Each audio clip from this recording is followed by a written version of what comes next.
Hi hello ಎಲ್ಲರಿಗೂ ನಮಸ್ಕಾರ. ನಾನು ನಿಮ್ಮ ಸುನೀಲ್ ಕುಮಾರ್ ಬ್ಯಾಚುಲರ್ಸ್ ಅಡುಗೆಗೆ ಎಲ್ಲ ವೀಕ್ಷಕರಿಗೂ ಸ್ವಾಗತ. ಸ್ನೇಹಿತರೆ, ಬೇಸಿಗೆ ಕಾಲ ಅಂದರೆ ಸಾಕು ನಮಗೆ ನೆನಪಾಗೋದು ಅದೇ ಒಂದು ರೆಸಿಪಿ, ಅದು ಐಸ್ ಕ್ರೀಮ್ ಅಥವಾ ಐಸ್ ಕ್ಯಾಂಡಿ ಅಂತ ಕರೆಯುವಂತಹ ಈ ರೆಸಿಪಿ ಯಾವ ಮಕ್ಕಳಿಗೆ ಇಷ್ಟ ಆಗೋದಿಲ್ಲ ಹೇಳಿ ಸ್ನೇಹಿತರೆ. ತುಂಬಾ ಇಷ್ಟಪಟ್ಟು ಎಲ್ಲ ಮಕ್ಕಳು ಕೂಡ ತಿನ್ನುವಂತಹ ರೆಸಿಪಿ ಅಂದರೆ ಅದು ಐಸ್ ಕ್ಯಾಂಡಿ. ಅದರಲ್ಲೂ ಕೂಡ ಹೆಲ್ದಿಯಾದಂತಹ ಐಸ್ ಕ್ಯಾಂಡಿಯನ್ನು ಮನೆಯಲ್ಲೇ ಮಾಡಿ ತಿನ್ನೋದು ತುಂಬಾ ಒಳ್ಳೆಯದು. ಇವತ್ತಿನ ಕಾಲದಲ್ಲಿ ಹೊಸ ಕಾಯಿಲೆಗಳು ನಮ್ಮನ್ನು ಕಾಡ್ತಾ ಇದ್ದಾವೆ. ಅದಕ್ಕೆ ಪ್ರಮುಖ ಕಾರಣ ಅಂತ ಹೇಳಿದ್ರೆ ನಮ್ಮ ಮನೆಯಲ್ಲಿರುವಂತಹ ಶುಚಿತ್ವ, ಹಾಗೆ ನಮ್ಮ ಮನೆಯ ತಿನಿಸುಗಳನ್ನು ನಾವು ತಿನ್ನೋದನ್ನು ಬಿಟ್ಟಿರೋದೆ ಅಂತ ಹೇಳ್ತೀನಿ.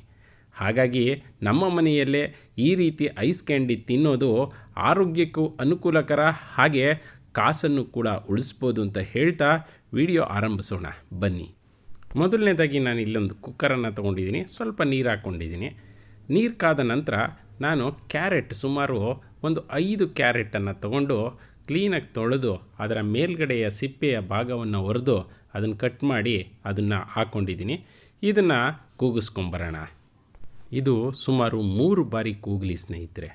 ಕೂಗಿದ ನಂತರ ಇದನ್ನು ತಕ್ಕೊಳ್ಳೋಣ. ನಿಮ್ಗೆ ಗೊತ್ತಿರಲಿ, ಹೀಗೆ ಕೂಗಿಸೋದ್ರಿಂದ ಈ ಒಂದು ಕ್ಯಾರೆಟ್ ತುಂಬಾ ಚೆನ್ನಾಗಿ ಬೆಂದಿರುತ್ತೆ ಅನ್ನೋದಕ್ಕಿಂತ ಬೇಗ ಮ್ಯಾಶ್ ಆಗುತ್ತೆ ಅಂತ ಹೇಳ್ಬೋದು. ಸೊ ಇದನ್ನೆಲ್ಲನೂ ಸಂಪೂರ್ಣವಾಗಿ ನೀರಿನಿಂದ ಸೋರಿಸಿ ಸಪ್ರೇಟ್ ಒಂದು ಬೌಲ್ಗೆ ಎತ್ತಿಟ್ಕೊಳ್ಳೋಣ ಸ್ನೇಹಿತರೆ. ನೆನಪಲ್ಲಿರಲಿ, ನಾನಿವತ್ತು ಮಾಡ್ತಾ ಇರೋದು ಕ್ಯಾರೆಟಿನ ಒಂದು ಐಸ್ ಕ್ಯಾಂಡಿ. ಸೊ ಹಾಗಾಗಿ ಕ್ಯಾರೆಟನ್ನು ಬೇಯಿಸ್ಕೊಂಡಿದ್ದೀನಿ. ಸೊ ಇದೆಲ್ಲವೂ ಕೂಡ ತಣ್ಣಗಾದ ನಂತರ ನಾನಿಲ್ಲೊಂದು ಮಿಕ್ಸಿ ಜಾರನ್ನು ತೊಗೊಂಡಿದ್ದೀನಿ. ಬೇಯಿಸ್ಕೊಂಡು ಬಂದಿರುವಂತಹ ಕ್ಯಾರೆಟ್ಗಳನ್ನು ಇದರೊಳಗಡೆ ಹಾಕ್ಕೊಳ್ತಾ ಇದ್ದೀನಿ. ನಂತರ ಇದನ್ನು ಕ್ಲೀನಾಗಿ ರುಬ್ಕೊಂಬರೋಣ. ತುಂಬ ತೆಳ್ಳಗೆ ಅಂದರೆ ತುಂಬ ಮೃದುವಾಗಿ ರುಬ್ಕೊಂಡು ಬರೋಣ. ಆನಂತರ ಮತ್ತೆ ಬಾಣಲಿ ಇಟ್ಕೊಂಡಿದ್ದೀನಿ. ಇದಕ್ಕೆ ಸುಮಾರು ಅರ್ಧ ಲೀಟರ್ನಷ್ಟು ಹಾಲನ್ನು ಹಾಕ್ಕೊಂಡಿದ್ದೀನಿ. ನಾನು ಸಾಮಾನ್ಯವಾಗಿ ನಂದಿನಿ ಹಾಲನ್ನೇ ಉಪಯೋಗಿಸ್ತೀನಿ, ಹಾಗಾಗಿ ನಂದಿನಿಯನ್ನೇ ಪ್ರಿಫರ್ ಮಾಡ್ತೀನಿ. ಯಾಕೆಂದರೆ ನಮ್ಮ ಒಂದು ದೇಶೀಯ ಹಾಗೆ ನಮ್ಮ ಒಂದು ರಾಜ್ಯದ ಒಂದು ಹಾಲನ್ನು ಸಪೋರ್ಟ್ ಮಾಡಬೇಕಾಗಿರೋದು ನಮ್ಮೆಲ್ಲರ ಕರ್ತವ್ಯ.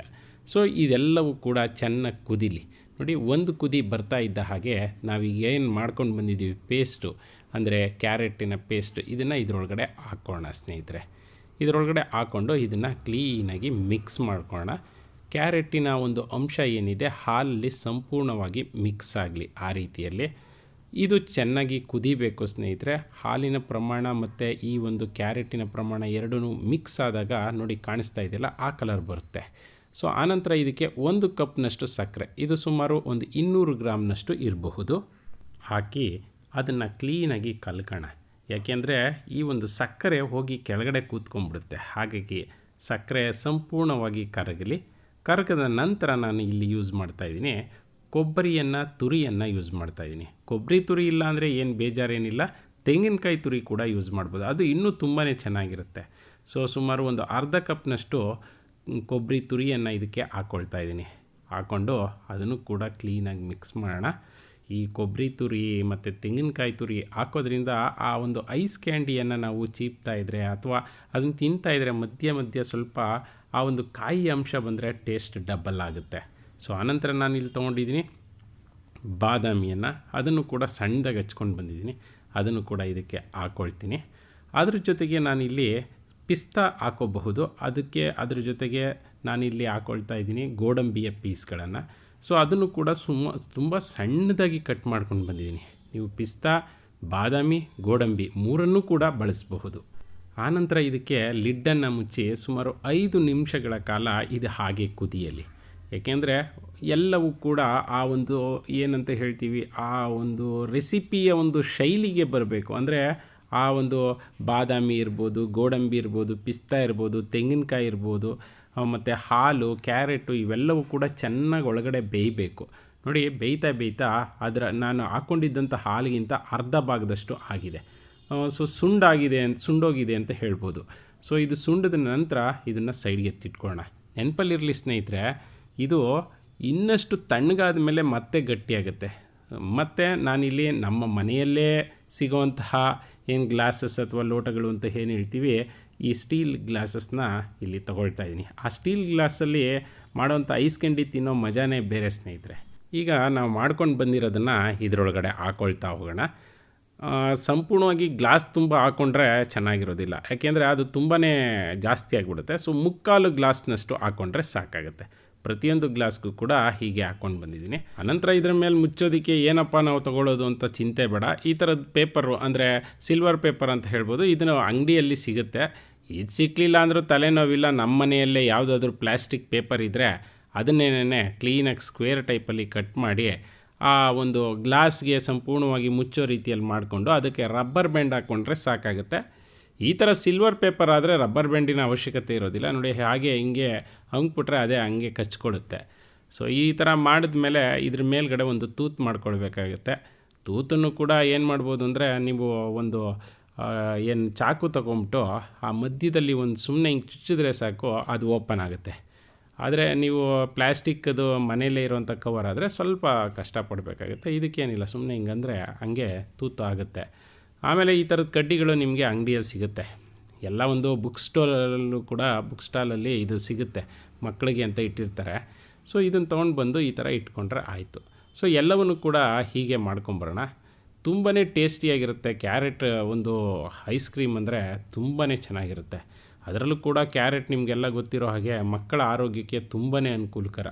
ಅದರಲ್ಲೂ ಇವತ್ತಿನ ಕಾಲದಲ್ಲಿ ಬೇಸಿಗೆಯಲ್ಲಿ ಇದು ತುಂಬಾ ಒಳ್ಳೆಯ ರೆಸಿಪಿ ಕೂಡ ಹೌದು. ಯಾಕೆಂದರೆ ಮಕ್ಕಳು ಇಷ್ಟಪಟ್ಟು ತಿಂತಾರೆ. ಸಾಮಾನ್ಯವಾಗಿ ನಾವು ಹಾಲು ಕೊಟ್ಟರೆ ಕುಡಿಯೋದಿಲ್ಲ. ಸೊ ಇದನ್ನು ಒಂದು ರಾತ್ರಿ ಫುಲ್ಲು ಅಂದರೆ 24 ಅವರ್ಸ್ ಇಟ್ಬಿಟ್ರೆ ಇನ್ನೂ ಒಳ್ಳೆಯದು. ಆನಂತರ 24 ಅವರ್ಸ್ ಇಟ್ಟು ಆಗಿದೆ, ಈಗ ತಗೊಳ್ತಾ ಇದ್ದೀನಿ. ಪ್ಲಾಸ್ಟಿಕ್ ಕವರ್ ಆದರೆ ಹಾಗೆ ರಬ್ಬರ್ ಬ್ಯಾಂಡನ್ನು ರಿಮೂವ್ ಮಾಡಿದ್ರೆ ಆಯಿತು. ನೋಡಿ, ಈಗ ಗಟ್ಟಿಯಾಗಿದೆ, ಕಾಣಿಸ್ತಾ ಇದೆಯಲ್ಲ ಸ್ನೇಹಿತರೆ, ತುಂಬಾ ಚೆನ್ನಾಗಾಗಿದೆ. ಸೊ ಇದನ್ನು ಒಂದು ಸಾರಿ ನೀವು ಕೈಯಲ್ಲಿ ಅದನ್ನು ಉಜ್ಜಿಬಿಟ್ಟು ಎತ್ಕೊಂಡ್ರೂ ಬರುತ್ತೆ. ಇಲ್ಲಾಂದರೆ ತಣ್ಣೀರಲ್ಲಿ ಒಂದು ಸಾರಿ ನೆನೆಸಿಟ್ಟು ನೋಡಿ, ಹೀಗೆ ಇಟ್ಟು ಈ ಜಾಸ್ತಿ ಏನು ಬೇಕಾಗಿಲ್ಲ, ಒಂದು ಅರ್ಧ ನಿಮಿಷ ಆದರೆ ಸಾಕಾಗುತ್ತೆ. ಆನಂತರ ಅದನ್ನು ಎತ್ಕೊಳ್ಬೇಕಾಗತ್ತೆ. ಅದನ್ನು ಎತ್ಕೊಂಡ್ರೆ ಈಸಿಯಾಗಿ, ಎಷ್ಟು ಈಸಿಯಾಗಿ ಬರುತ್ತೆ ನೋಡಿ, ತುಂಬಾ ಈಸಿ ನೋಡಿ. ವಾವ್, ತುಂಬಾ ಚೆನ್ನಾಗಿದೆ ಅಲ್ಲ ಸ್ನೇಹಿತರೆ. ನೋಡಿರಿ, ಒಂದು ಕಡೆ ಕೂಡ ಅದು ಯಾವ ರೀತಿ ಆ ಒಂದು ಶೇಪನ್ನು ಕಳ್ಕೊಂಡಿಲ್ಲ. ಇದೇ ರೀತಿ ಎಲ್ಲನೂ ತಗೊಂಡು ಬಂದಿದ್ದೀನಿ. ತುಂಬಾ ಟೇಸ್ಟಿಯಾಗಿರುತ್ತೆ ಸ್ನೇಹಿತರೆ. ನೀವು ನಿಮ್ಮ ಮನೆಯಲ್ಲಿ ಮಾಡಿದ್ರೆ ನಿಮ್ಮ ಮಕ್ಕಳೆಲ್ಲ ಇಷ್ಟಪಟ್ಟು ತಿಂತಾರೆ. ಸೊ ಇವತ್ತು ನಾನು ಮಾಡಿದಂತಹ ಈ ರೆಸಿಪಿ ನಿಮಗೆಲ್ಲ ಇಷ್ಟ ಆಯಿತು ಅಂದ್ಕೊಳ್ತೀನಿ. ಇಷ್ಟ ಆಗಿದರೆ ಲೈಕ್ ಬಟನ್ನ ಹಿಟ್ ಮಾಡಿ, ನಮ್ಮ ಚಾನಲ್ಗೆ ಸಬ್ಸ್ಕ್ರೈಬ್ ಆಗೋದನ್ನು ಮರಿಬೇಡಿ ಸ್ನೇಹಿತರೆ. ಇನ್ನು ನಮ್ಮ ಕಡೆಯ ರೆಸಿಪಿಗೆ ಸಂಬಂಧಪಟ್ಟಾಗೆ ಮೊದಲನೇ ಕಾಮೆಂಟನ್ನು ವೈಷ್ಣವಿ ಅವರು ಕೊಟ್ಟಿದ್ದಾರೆ. ಮೊದಲನೇ ಉತ್ತರವನ್ನು ಸಿಂಧು ಅವರು ಕೊಟ್ಟಿದ್ದಾರೆ. ಯಾರೆಲ್ಲ ನಮ್ಮ ವಿಡಿಯೋಗಳನ್ನು ನೋಡಿದ್ದೀರಾ, ಲೈಕ್ ಬಟನ್ನ ಹಿಟ್ ಮಾಡಿದ್ದೀರಾ, ನಮ್ಮ ಚಾನಲ್ಗೆ ಸಬ್ಸ್ಕ್ರೈಬ್ ಆಗಿದ್ದೀರಾ, ಅವರೆಲ್ಲರಿಗೂ ಕೂಡ ನಮಸ್ಕಾರವನ್ನು ತಿಳಿಸ್ತಾ ಇವತ್ತಿನ ಪ್ರಶ್ನೆ ಏನಪ್ಪ ಅಂತ ಹೇಳಿದ್ರೆ, ಈ ರೆಸಿಪಿಗೆ ನಾನು ತೆಂಗಿನಕಾಯಿ ಅಥವಾ ಕೊಬ್ಬರಿ ತುರಿ ಯಾವುದನ್ನು ಹಾಕಿದ್ದೀನಿ ಅಂತ ನೀವು ನನಗೆ ಹೇಳಬೇಕು. ಹಾಗೆ ಸ್ನೇಹಿತರೆ, ನಿಮ್ಮ ಆರೋಗ್ಯವನ್ನು ನೀವು ಕಾಪಾಡಿಕೊಳ್ಳಿ ಅಂತ ಹೇಳ್ತಾ ಈ ವಿಡಿಯೋ ಮುಗಿಸ್ತಾ ಇದ್ದೀನಿ. ನಮಸ್ಕಾರ. ಜೈ ಹಿಂದ್, ಜೈ ಕರ್ನಾಟಕ ಮಾತೆ.